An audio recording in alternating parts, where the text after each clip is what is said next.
बच्चों, आइए हम लोग आज एक्सरसाइज 9.4 का क्वेश्चन नंबर 20 सॉल्व करते हैं। क्वेश्चन नंबर 20 है क्या? यह जो है डिफरेंशियल इक्वेशंस का एप्लीकेशंस है। उस डिफरेंशियल इक्वेशंस के सॉल्यूशन के माध्यम से हम कैसे किसी प्रॉब्लम को सॉल्व करते हैं, आज हम उसका स्टडी करेंगे। इससे पीछे हमने आपको और एप्लीकेशंस बताए थे। आइए हम सिंपल इंटरेस्ट से रिलेटेड हम जो है सारी चीज़ों को देखते हैं, कैसे उसको सॉल्व करेंगे। अगर आपने अब तक मेरे चैनल को सब्सक्राइब नहीं किया है तो प्लीज़ एंड प्लीज़ मेरे चैनल को सब्सक्राइब करिए तथा बेल आइकन जरूर दबाइए, ताकि मैं जितना भी सलूशन दूं उसका नोटिफिकेशन आपको समय से मिल सके। आइए हम देर न करके क्वेश्चन नंबर 20 देखते हैं। क्वेश्चन नंबर 20 कह रहा है कि in a bank principal increases continuously at the rate of 4% per year. Find the value of R if ₹100 doubled itself in 10 years. Given the log of 2 on base E is equal to 0.6931. यानी कह रहा है कि किसी भी bank में जो हमारा प्रिंसिपल इंटरेस्ट है वह जो है कंटिन्यूसली कैसे बढ़ रहा है, R% पर ईयर के हिसाब से बढ़ रहा है। तो find the value of R if R is equal to 100 rupees, जो कि डबल हो जाता है कितने सालों में, 10 ईयर्स में। तो इसको सॉल्व करने के लिए पहले तो फर्स्ट ऑफ ऑल हमको क्या करना होगा कि डिफरेंशियल इक्वेशन फाइंड आउट करना होगा। डिफरेंशियल इक्वेशन कैसे फाइंड आउट करेंगे, आइए कुछ चीज़ें हम लोग लेट करते हैं, लेट कर करके तब उसको जो हम लोग आगे बढ़ाते हैं। लेट क्या करेंगे, यहाँ पर सिंपल सा लेट करेंगे। सपोज करते हैं कि प्रिंसिपल वैल्यू कितना है, जो है प्रिंसिपल वैल्यू है उसकी, प्रिंसिपल वैल्यू जो है लेट कर लेंगे कि क्या है कि वह है आपका P है, और रेट दिया है, रेट कितना दिया है, R% पर ईयर। कह रहा है कि जो इंटरेस्ट है यानी कि DP है, DP क्या कर रहा है, DP हम जानते हैं कि P into R into DT और बटा में कितना होता है, 100 होता है। यह आपका सिंपल इंटरेस्ट है। आपने सिंपल फार्मूले से इस तरह से सिंपल इंटरेस्ट का फार्मूला आपने देख रखा है। अब चेंज इन इंटरेस्ट किस पे डिपेंड करेगा, आपके जो है टाइम पे डिपेंड करेगा। इस केस में आप लिख क्या सकते हैं, लिख सकते हैं कि DP बटा में DT equal to P into R और बटा में 100 है। अब इसी को आप सिंप्लीफाई करिए। सिंप्लीफाई करने का मतलब आपका डिफरेंशियल इक्वेशंस मिल गया है। फर्स्ट ऑफ ऑल इसको सॉल्व करेंगे, जो भी कांस्टेंट वगैरह आएगी उसकी वैल्यू निकालेंगे। अब वैल्यू निकालने के बाद जो भी हमको निकालना होगा उसको हम निकाल सकते हैं। अब दिया क्या है कि जब P कितना है हमारा 100 है, कब, जब T की वैल्यू 0 थी। अब क्या हो जा रहा है, P हमारा 200 हो जा रहा है और T की वैल्यू कितना है, 10 ईयर्स है। तब के कंडीशंस में हमको रेट निकालना है कि किस रेट से ऐसा यह होगा। तो आइए पहले इसको सॉल्व करते हैं। इसको सॉल्व करने के लिए हम लिख सकते हैं 1/P और DP इक्वल टू कितना, यहाँ से आपका हो जाएगा R/100 into DT। Integration both side का करिए तो यहाँ से हो जाएगा log ऑफ P, यह कितना हो जाएगा, R/100 constant T plus constant एक ठो C मिल गया। अब इसको हम लोग लिख क्या सकते हैं कि P इक्वल टू RT और बाई 100 और प्लस कांस्टेंट C और टू द पावर कितना, नेचुरल बेस E पर हो गया। अब करना क्या है हमको, जो है अब C की वैल्यू पहले फाइंड आउट करनी है। तो फाइंड आउट करने के लिए क्या है, जब T की वैल्यू कितना थी, 0 थी, तो P की वैल्यू कितना थी, यहाँ P जो है यहाँ 100 था, यहाँ पहले ही हमने लिख चुका है। तो यह कितना हो जाएगा, 100 इक्वल टू यहाँ से T की वैल्यू 0 रखिए और यहाँ से कितना है 0 और प्लस C और टू द पावर E, यानी कि E टू पावर C की वैल्यू हम कितना लिख सकते हैं, 100 हम लिख सकते हैं। अब आइए देखते हैं ड्यूरेशन कितना करा कि 10 ईयर के बाद P की वो कितना हो जा रहा है, वह P जो है हमारा 2000 हो जा रहा है, 200 हो जा रहा है। तो हम इसकी वैल्यू हम इसमें रखें तो हमारा यह फार्मूला क्या हो जाएगा, इसके हिसाब से हो जाएगा कि P equal to E to power RT by 100 और जो प्लस था उसको हम E to power C type लिख देते हैं। अब वैल्यू रखें, यहाँ हो जाएगा 2000, यहाँ से यह कितना हो गया, R की वैल्यू हमको नहीं मालूम है, T की वैल्यू कितना है, यहाँ 10 ईयर है और बटा में 100 और इसकी जगह हम लोग E टू पावर C को हम लोग क्या लिख सकते हैं, 100 लिख सकते हैं। तो यहाँ आप सब्स्टिट्यूट कर दीजिए। सब्स्टिट्यूशन के बाद आपको मिलेगा का, यहाँ से 200 और by 100 equal to E to power r by 10 हो गया।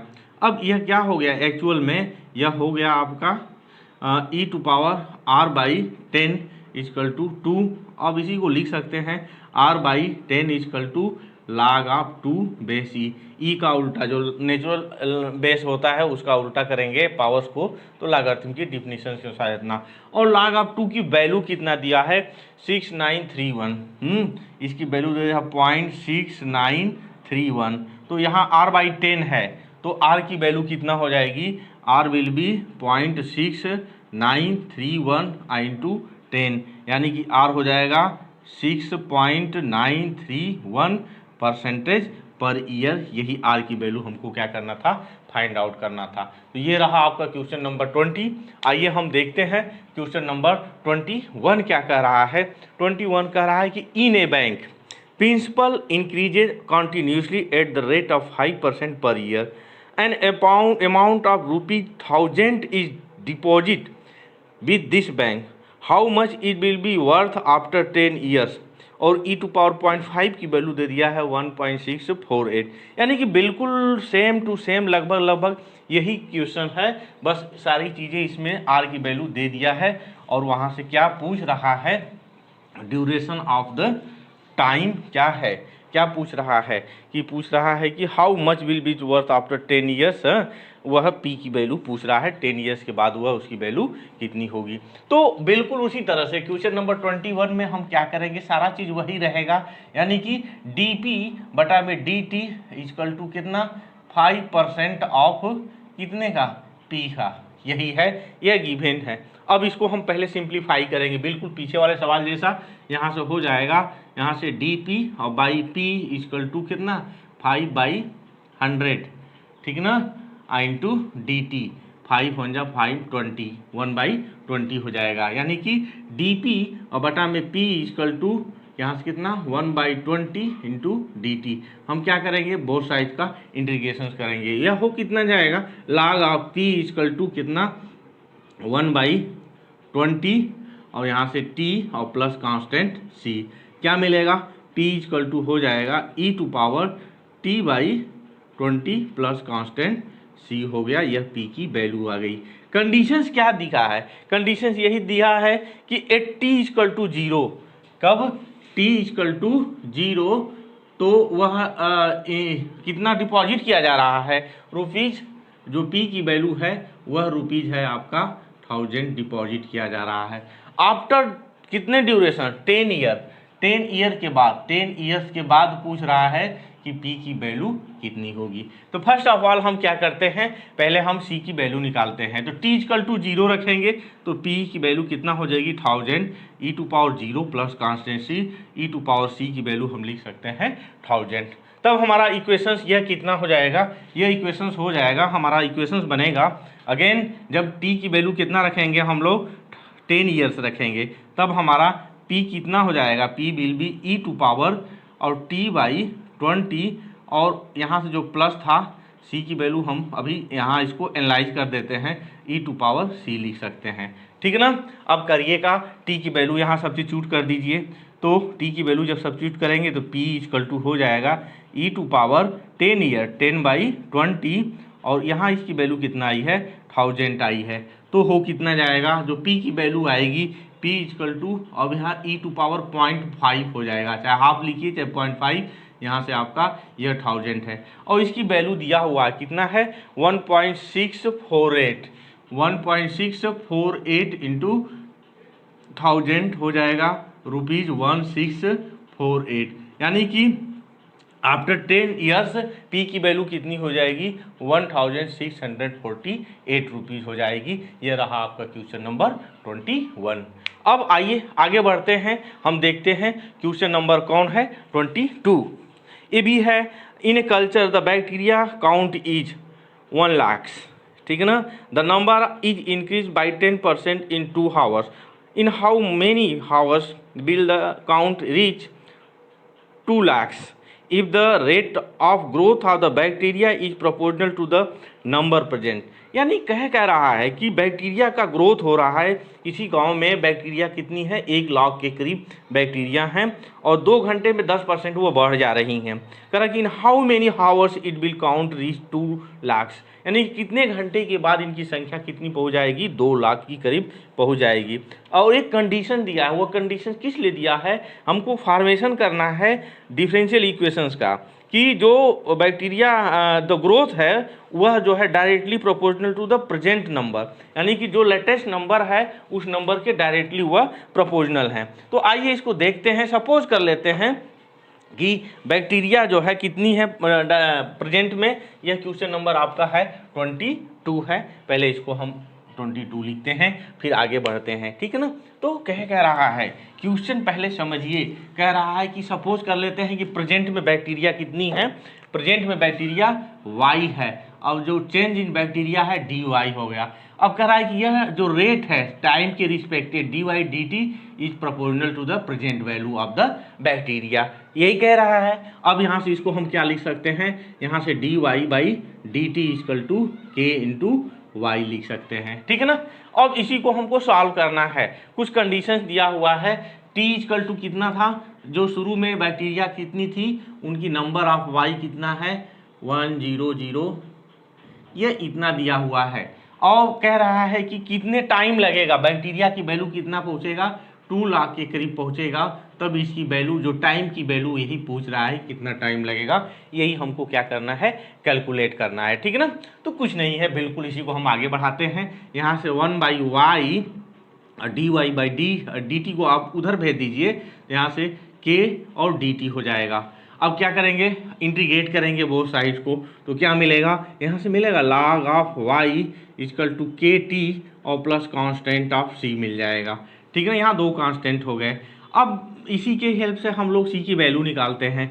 जब कह रहा है कि पहले एक चीज़ और दिया हुआ है, पहले उसको देखते हैं। कह रहा है कि 2 घंटे में कितना परसेंटेज बढ़ जा रहा है, 2 आवर्स में 10% वह जो है बढ़ जा रहा है। तब क्या निकालेंगे हम, 80 इक्वल टू, हाँ पहले हम निकालते हैं कि 2 आवर में कितना परसेंटेज वह इंक्रीज कर रहा है। तो पहले था 100 और 2 वह कितना हो गया 100 और प्लस 10% इंक्रीज कर रहा है, तो 110 हो जाएगा। तो हम कह सकते हैं कि इनिशियल वैल्यू उसकी y0 हो और जो है y0, तो यहाँ रख करके हम देख भी सकते हैं। देख लीजिए यहाँ से क्या मिलेगा, log ऑफ y जो इनिशियल वैल्यू है और k इंटू टी की वैल्यू 0 है प्लस कांस्टेंट c है, तो क्या मिलेगा, c की वैल्यू मिलेगा log ऑफ y0। यहाँ बात समझिएगा मैं क्या कर रहा हूँ, यहाँ आप फंसने की कोई ज़रूरत नहीं है। जब t की वैल्यू 0 होगा तब y की वैल्यू सपोज कर लीजिए कि y कितना हमारा y टेंस टू y0 में इंक्रीज कर रहा है, तो यहाँ t0 c की वैल्यू निकल जाए, एक हमें एक स्पष्ट एक्सप्रेशन मिल जाएगा। क्या मिलेगा, log of y equal to यहाँ रखते हैं और k इंटू टी और प्लस log ऑफ कितना y0, फाइनली हो जाएगा log of y minus log of y0 equal to K T. तो यहाँ से लिख सकते हैं कि K T equal to log of y upon में y0, ये एक फार्मूला मिल गया। तो कह रहा है कि जब t की वैल्यू कितना थी 2, t इक्वल टू 2 आवर में, तो यह कितना हो जा रहा है y 110 0 और 110 और यह कितना है 100, यह y बटा में y0 हो जाएगा। यह इंक्रीज कर रहा है, तो यहाँ इसकी वैल्यू रख दीजिए। तो k की वैल्यू हमें नहीं मालूम है, t की वैल्यू 2 है और y बटा में y0 कितना आया है आपका log ऑफ 10, यह कैंसिल, तो k की वैल्यू मिलेगी 1/2 log ऑफ 11/10 हो गया, यह k की वैल्यू मिल गई। तो हम यहाँ सब्स्टिट्यूट कर देते हैं। सब्स्टिट्यूट क्या करेंगे, तो हमको मिलेगा t equal to log of y upon में y0 और नीचे कितना 1/2 log ऑफ 11/10, ये 2 ऊपर चला जाएगा, तो t की वैल्यू आ जाएगी 2 log ऑफ y बटा में y0 और बटा में log ऑफ 11/10। अब इसमें हम जो भी वैल्यू निकालना चाहें आराम से निकाल सकते हैं। फाइनल वैल्यू कितना है 2000 है, यहाँ रख दीजिए, रखेंगे तो हमें क्या मिलेगा 2 और log ऑफ 2000 नहीं 2 लाख है, ठीक है ना, और बटा में 1 log C यह हो गया आपका, और नीचे कितना आया है log ऑफ 11/10 है, यह इससे कैंसिल हो गया। फाइनली टाइम आपका कितना आएगा 2 log ऑफ 2 और बटा में log ऑफ 11/10। ये इतना टाइम जो है क्या लगेगा बैक्टीरिया को 1 लाख से 2 लाख के पहुंचने में इतना ड्यूरेशन लगेगा अथवा टाइम लगेगा। ठीक है ना। आइए आज के लिए लास्ट क्वेश्चन देखते हैं। क्वेश्चन नंबर हम 23 देखते हैं। 23 क्या कह रहा है, आइए उसको हम लोग सॉल्व करते हैं 23 को। 23 भी बहुत इजी है, ऑप्शनल क्वेश्चन है, आप इसको देख सकते हैं। दिया क्या है कि in general general solution of the differential equation dy/dx equal to e⁴x plus y is. एक डिफरेंशियल इक्वेशन दिया है 23 में, वह क्या लिखा है कि dy/dx equal to e⁴x plus y है, यही गिवन है। कह रहा कि इसका जनरल सोल्यूशंस क्या हो सकता है। तो यहाँ करने के लिए कुछ करना नहीं है, हम इसको पहले अलग कर लेंगे। dy/dx इक्वल टू e⁴x और e⁴y लिख सकते हैं। अब यहाँ से हो जाएगा e⁴y और dy, इधर से e⁴x और dx। अब हम लिख सकते हैं e⁻−y और यहाँ से dy और इक्वल टू e⁴x और कितना dx हो गया।